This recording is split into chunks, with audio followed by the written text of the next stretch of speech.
As someone who has played the old Nikki games on my mobile phone, I gotta say this is a huge leap forward. As a former Nikki series player and a cozy gamer who loves both full immersion in beautiful worlds and a self-expression in my life sims, I simply had to check out the brand new Infinity Nikki. Infinity Nikki is an upcoming dress-up open-world game inspired by Breath of the Wild, where we get to explore and float across a whimsical fantasy world, solve mysteries, and do so like a real princess, with grace and style. But did it actually exceed my expectations, or do the gacha elements hurt its immense potential? I'm so happy that I got to play this game early so that I can share my personal experience with you. So get comfy and enjoy.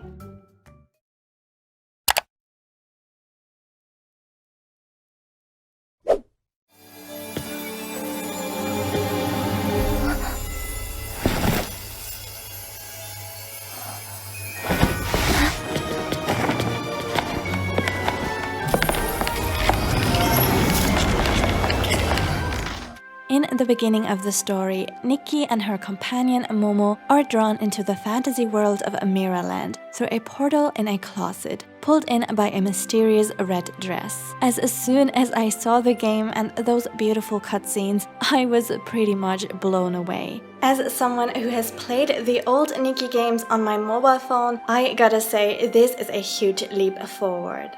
The visuals almost felt like cinematics from a movie or an anime. 今、世界の武道会は終わりを迎え。The story takes a darker and more epic turn than I expected, so I didn't anticipate anything this cool. And those intro cutscenes seriously gave me shivers. It seems we are bestowed with mysterious powers, but in turn, we are apparently losing something very important to us. And our main goal is to collect all the miracle outfits in the world that each give us different magical powers.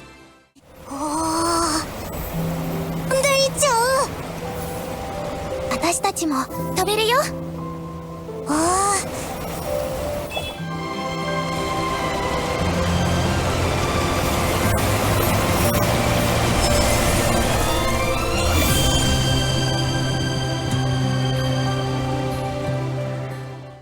The whole world of Miraland is just so beautiful.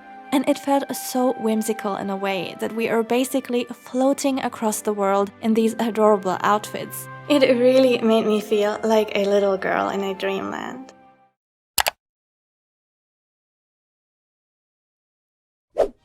I love how the game encourages us to explore, and I can very much feel the Breath of the Wild inspiration here. I keep saying it, I am not a huge fan of puzzles, but these jumping puzzles were surprisingly fun.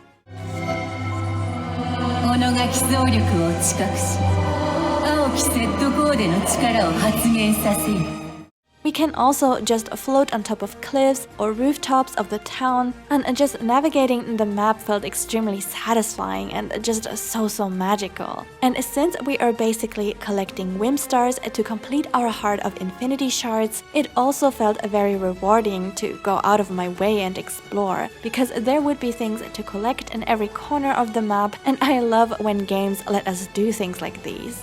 Just so you know, I am always covering cozy life sims and narrative RPGs on my channel, so if that is something for you, please feel free to subscribe.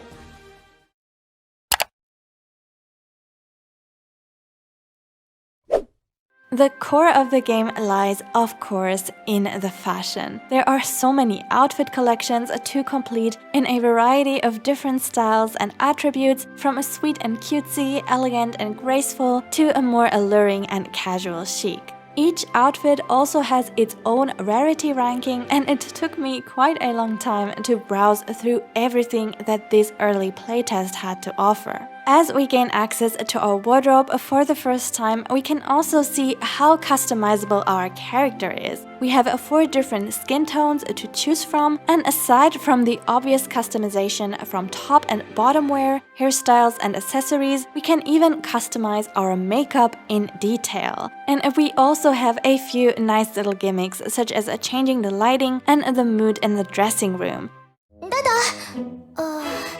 大丈夫？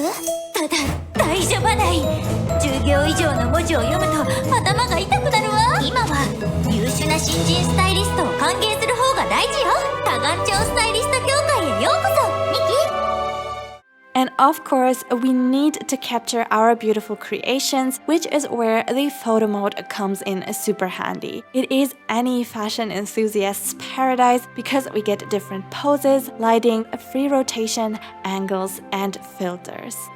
On our adventure, there are lots of different crafting materials that we can collect, which can be anything from threads to even flowers or fruit. And if we have the required items and the crafting recipe, we can easily craft outfits on the spot anywhere we go.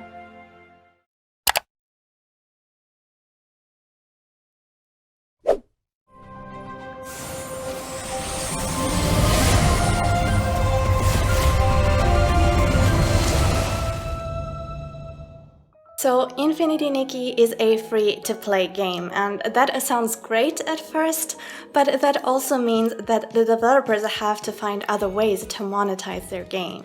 As someone who has played gacha games like Love Nikki and Love and Deep Space, I get the same vibes from Infinity Nikki. And while I'm not a huge fan of this type of system, I do understand why it is used. Some outfits are locked behind a luck-based system where you can keep drawing tickets to unlock what you want. If luck isn't on your side, you might feel tempted to buy more tickets with real money. What made me a little bit uncomfortable was seeing a time-limited event pop up, which could put pressure on players to get the outfits before the event expires. And that might not feel super cozy for players like me, who like to play at their own pace, and it can be especially frustrating for completionists. Personally, I don't mind missing out on some outfits, but it will really depend on how much is actually locked behind the gacha system and how fun the core gameplay elements are without it. That said, I am still excited for this game and pretty hopeful that it will be fun.